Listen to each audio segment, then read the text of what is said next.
Outil d'évolution, instrument de révolution, la mode. Son impact, son passé et son devenir ne cessent d'animer, de passionner et parfois même d'exaspérer. Des actualités aux tendances du secteur, en passant par les grands enjeux sociétaux auxquels la mode fait face, on parlera de tout ça ici, ensemble. Merci d'être là et bienvenue sur Stylé.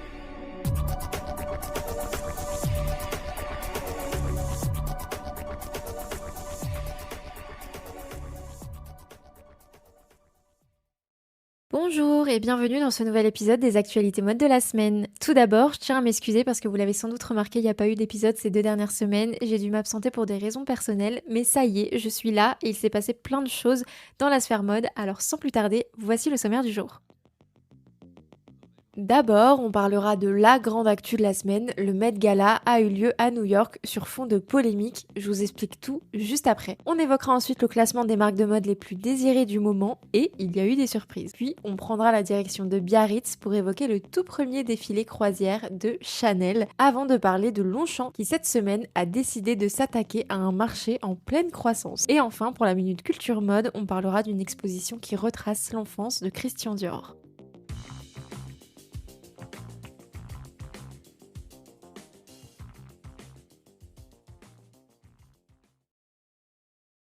Elle est l'une des soirées mode les plus attendues de l'année. Ce lundi 4 mai 2026 a eu lieu le mythique Met Gala au Museum Metropolitan of Art de New York. Une soirée qui a encore une fois rassemblé les plus grandes célébrités du monde entier et qui cette année avait pour dress code Fashion is Art pour aller de pair avec l'exposition qui est lancée au musée et qui elle s'intitule Costume Art. Et bon, clairement, cette année, le thème était assez évident, plutôt simple à suivre finalement. Et il y a eu plusieurs interprétations intéressantes, notamment Madonna qui a reproduit une œuvre de Leonora Carrington intitulée La Tentation de Saint-Antoine. Elle était vêtue tout de noir et accompagnée de 6 porteuses pour sa traîne. Olivier Rousteing, qui a quitté Balmain il y a déjà plusieurs semaines, a créé une robe squelette pour Beyoncé. La maison Schiaparelli était également présente sur le podium. J'avoue que je l'attendais beaucoup parce que l'histoire de la maison est très liée à l'art. Là, c'était Kylie Jenner qui était habillée d'une robe bustier très proche du corps, sublimée par une jupe blanche au volume architecturaux pour rappeler la Vénus de Milo. L'un des looks les plus marquants de la soirée était également celui d'Emma Chamberlain, qui a misé sur une robe Mugler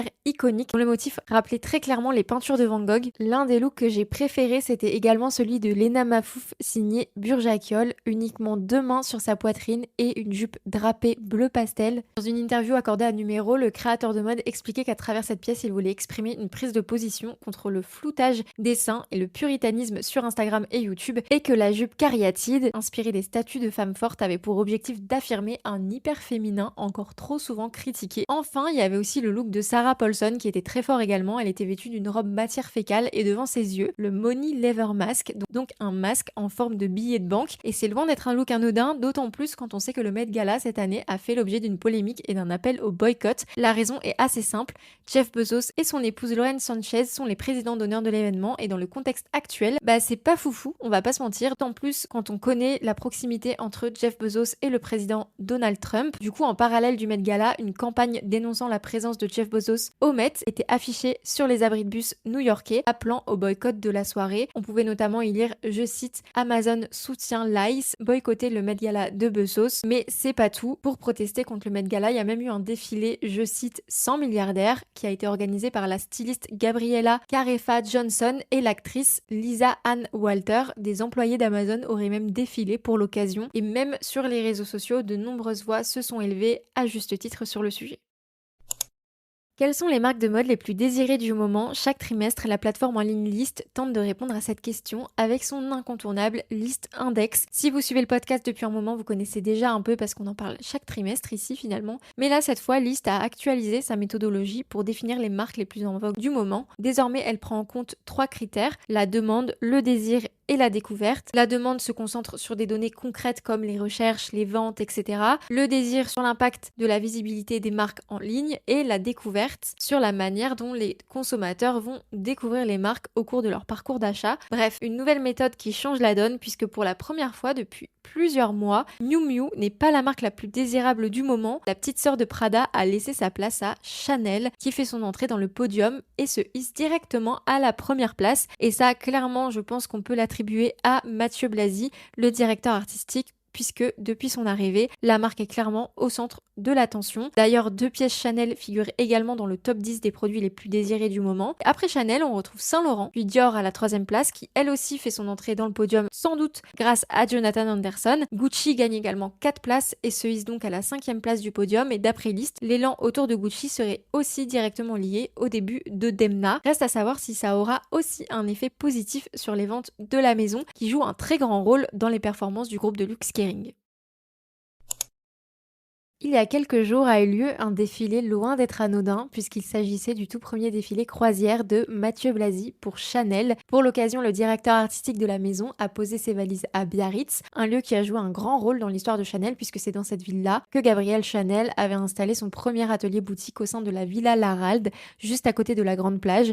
Et ce retour aux sources, on l'a aussi retrouvé dans la première collection croisière de Mathieu Blazy, que l'ex-directeur artistique de Bottega Veneta a pensé comme un véritable hommage au début de Coco Chanel. 79 silhouettes ont défilé les unes après les autres sur une bande-son reprenant les plus grands classiques d'Hugo Frey et Charles Aznavour, des looks inspirés de la sirène mais qui ne négligent pas pour autant l'héritage de Chanel, puisqu'après tout, c'est une petite robe noire, la Ford de Chanel, comme l'appelait Vogue en 1926, qui a ouvert le bal avec un motif inspiré de l'art déco. On a ensuite retrouvé des silhouettes très croisières finalement, avec même un bonnet de bain Chanel, un maxi sac de plage ou des robes fluides en dentelle transparente, comme si elles étaient à porter à la plage au-dessus d'un maillot de bain. Le maillot de bain d'ailleurs, lui, se porte sous un tailleur en tweed évidemment. On a également retrouvé l'imprimé journal sur 2 looks inspirés d'une citation de Gabrielle Chanel. Je cite: "J'aime lire les journaux comme les hommes." Bref, c'était un show très sympa. Si vous voulez le découvrir, les photos sont disponibles sur le site Tagwalk. Je vous mets le lien en bio. Cette semaine, une maison que je porte particulièrement dans mon cœur car j'ai eu l'occasion d'y travailler au tout début de ma jeune carrière dans la mode, a lancé une initiative plutôt cool. Longchamp dévoile We Resell, sa plateforme de seconde main. Accessible directement depuis le site internet de la maison, elle permet aux clients d'acquérir ou de revendre des pièces Longchamp à travers un parcours ultra sécurisé qui garantit l'authentification des produits, fait l'estimation, le contrôle qualité et qui génère ensuite des bons d'achat valables sur l'ensemble de la collection. C'est une initiative que Longchamp a mis en place en collaboration avec une société qui s'appelle Foam et qui est spécialisée dans la seconde main. Elle a déjà développé ça notamment pour Isabelle Marant, Paul Smith ou encore Victoria Beckham. Sur l'espace seconde main du site internet Longchamp, on peut donc retrouver des iconiques de la maison comme le pliage en cuir, le roseau, le Mademoiselle Longchamp ou encore le Paris Premier, l'un des sacs les plus qualitatifs de la maison, qui là est disponible à moitié prix en seconde main. Bref, c'est hyper intéressant parce que ça permet de s'offrir un sac de qualité qui est conçu pour durer mais à un prix plus accessible tout en garantissant l'authenticité du produit. Et pour Longchamp, c'est aussi un choix très stratégique puisque la seconde main est en plein essor et c'est clairement un très bon moyen d'exploiter ce créneau.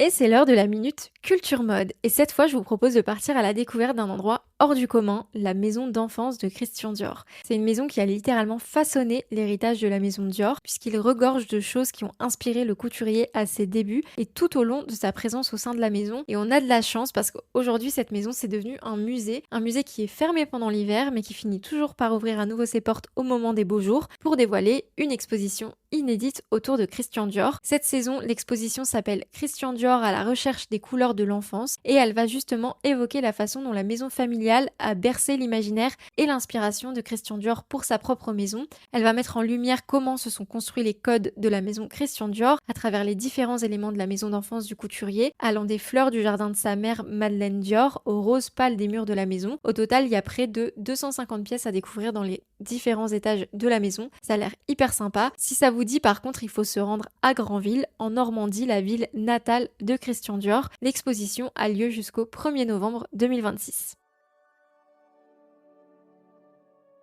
Et voilà, votre récap des actualités mode de la semaine est désormais terminé. J'espère que cet épisode vous a plu et qu'il vous a appris des choses. Bon, le Met Gala était clairement le sujet de la semaine, mais il y a eu quelques actus intéressantes en parallèle, heureusement. Je vous remercie en tout cas d'être là et de m'écouter. N'hésitez pas à donner votre avis avec les petites étoiles si ce n'est pas déjà fait et à vous abonner au podcast, ça fait toujours plaisir. Et en attendant le prochain épisode, je vous dis à bientôt sur Stylé.